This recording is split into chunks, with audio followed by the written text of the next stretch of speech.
مرج البحرين يلتقيان بينهما برزخ لا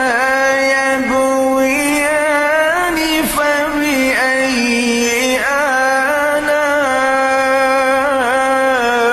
آلاء ربكما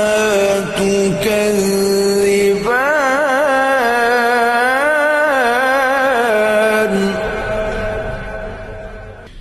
يخرج منهما اللؤلؤ والمرجان فبأي آلاء